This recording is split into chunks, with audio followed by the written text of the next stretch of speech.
N'est-ce pas des actes de compassion qui doivent être appréciés à leur juste valeur? On nous a même dit ici que le président Dadis n'a pas compati.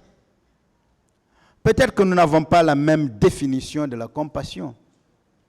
Mais lorsque le président Dadis a demandé à être entendu par lettre, et que le 28 février 2015, lorsque la juge lui a posé la première question, les premiers mots du président Dadis dans cette affaire ont été ceci: je ne peux pas parler des événements du 28 septembre sans m'incliner pieusement devant les victimes qui sont tombées, sans adresser mes condoléances aux familles éplorées, sans adresser mes condoléances à la Guinée. C'est écrit. Son premier jour de passage ici, à cette audience, quand il lui a été demandé, il a dit exactement la même chose. Je me permets de lire d'ailleurs ce qu'il avait dit devant le juge d'instruction. Ses premiers mots, ce sont ses premiers mots dans cette affaire en tant que témoin. S'agissant des événements du 28 septembre, je ne peux en parler sans d'abord m'incliner devant la mémoire de tous ceux qui ont disparu suite à ces événements et présenter mes condoléances à la nation guinéenne ainsi qu'aux familles éplorées. C'est ce qu'on appelle la compassion. Ce sont des faits, ce ne sont pas des mots. Nous sommes en 2015, 6 ans après la commission de ces faits. Il n'est pas inquiété, il est entendu comme témoin. Voilà le premier mot qu'il a adressé au magistrat instructeur. C'est un mot de compassion. Et quand il est passé ici, quand il dit « Je m'incline devant la mémoire de toutes les victimes, je présente mes condoléances aux familles éplorées ainsi qu'au peuple de Guinée.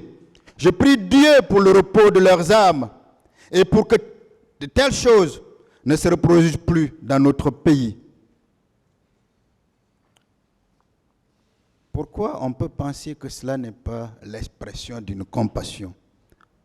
La partie civile a-t-elle une autre définition de la compassion? Le parquet a-t-il une autre définition de la compassion que la défense ne connaît pas? La compassion, est-ce qu'elle doit se limiter au mot compassion? Ou est-ce qu'elle doit se traduire dans les gestes par les mots que nous prononçons? Pour la défense. Et c'est cela la vérité. Et c'est cela la vraie réponse. La compassion ne se limite pas au mot compassion. Elle doit se traduire dans les actes, dans les mots que l'on prononce. Et le premier geste de la compassion, c'est l'adresse que l'on fait à une personne. Lorsqu'une personne décède dans le quartier et qu'on est informé, le premier geste de compassion, c'est adresser ses condoléances. Pour les parties civiles, non. Ce n'est pas cela la compassion, parce que ça vient du président Dadis. Ou bien vous voulez que le président Dadis se mette ici à pleurer comme le parquet a pleuré, mettant en danger la société. Parce que le parquet représente la société. Le parquet ne doit pas épouser un dossier. Mais si le parquet vient publiquement se saisir d'une affaire qui n'a rien à voir avec les événements du 28 septembre, puisqu'il a dit lui-même, et couler des larmes, d'abord il ne s'est même pas pleuré, puisque ce montage n'a pas été bien, il n'a pas su le faire. J'ai compris qu'il n'est pas habitué à cela. Se mettre à pleurer et il remet ainsi en danger la société. Parce que la société ne peut plus compter sur lui. La société pense que sa seule défense, c'est le parquet, c'est le ministère public. Ce ministère public n'a pas à pleurer dans une salle d'audience. S'il pleure dans une salle d'audience, il épouse le dossier. Comme un avocat doit être radié quand il épouse un dossier, un magistrat devrait l'être quand il épouse un dossier. On ne peut pas comprendre que pour une affaire aussi profonde, pour un dossier aussi important, qui implique toute la Guinée, toute la communauté internationale, tous ceux qui aiment la Guinée, tous ceux qui n'aiment pas la Guinée, au lieu de poursuivre, de requérir, de demander l'application de la loi, on vient pleurer comme une femme trahie, pleure. Parce que tout simplement, il ne voit pas son amant et qu'il a envie de le voir. Nous ne sommes pas là pour chérir les gens.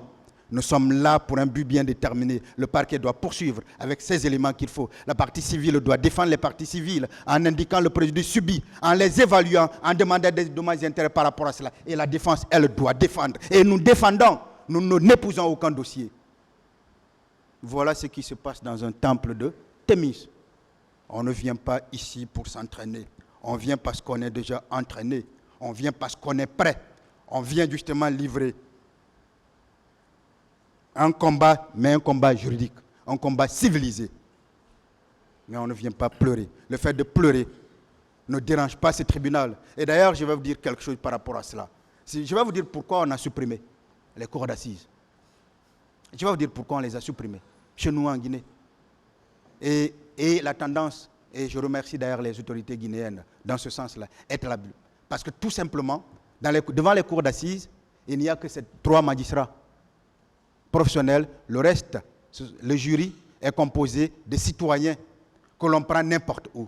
On a compris que l'éloquence des magistrats au parquet ou des avocats les faisait pleurer. J'ai fait suffisamment pleurer des femmes ici lors de mon premier dossier criminel. C'était à la cour d'assises avec Feu Doura Chérif. C'était de l'infanticide.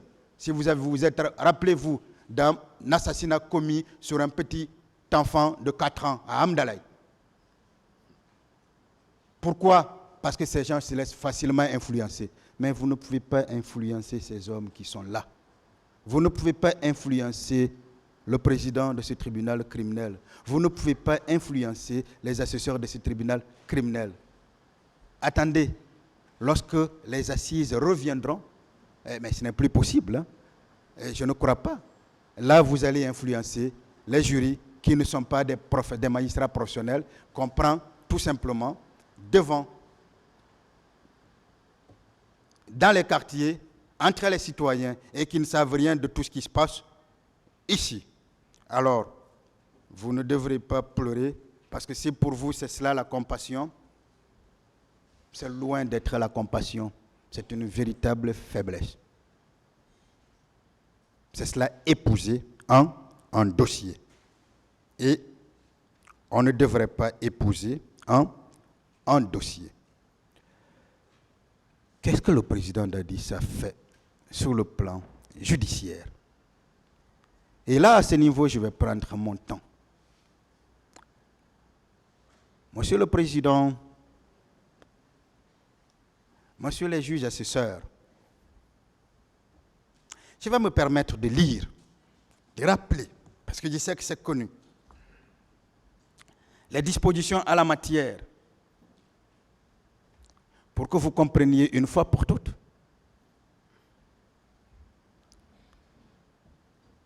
que nous devrons, nous, lutter pour l'indépendance de la magistrature. Les avocats doivent se battre pour l'indépendance de la magistrature. Parce que l'indépendance de la magistrature, c'est un gage d'une bonne justice. Parce que si la justice est bien rendue, l'avocat gagne son compte. Et il vit bien. Parce qu'il sait qu'il ne comptera que sur sa formation. Parce qu'il sait qu'il ne comptera que sur le travail qu'il fait. Parce qu'il sait qu'il est donc obligé de travailler correctement. De cravacher dur pour convaincre un juge. Mais si le juge doit recevoir des instructions à tout moment, il ne rend plus justice, conformément à la loi. Alors que c'est conformément à cette loi qu'il doit rendre justice. Le président Dadis a quand même instruit, malgré tout, le garde des Sceaux, ministre de la Justice, d'instruire le procureur général afin d'engager des poursuites judiciaires. C'est sur son instruction, sur l'instruction. Le ministre de la Justice, sur l'instruction du ministre de la Justice, qui est le premier parquetier du pays, que le procureur général près la cour d'appel de Conakry a requis le procureur de la République près le tribunal de première instance de Dixine afin d'ouvrir une information. Dans un premier temps, c'était contre X. pour meurtre, viol et violation d'une interdiction de faire une manifestation. C'est dans le dossier. C'est dans le dossier. Ce sont des éléments du dossier.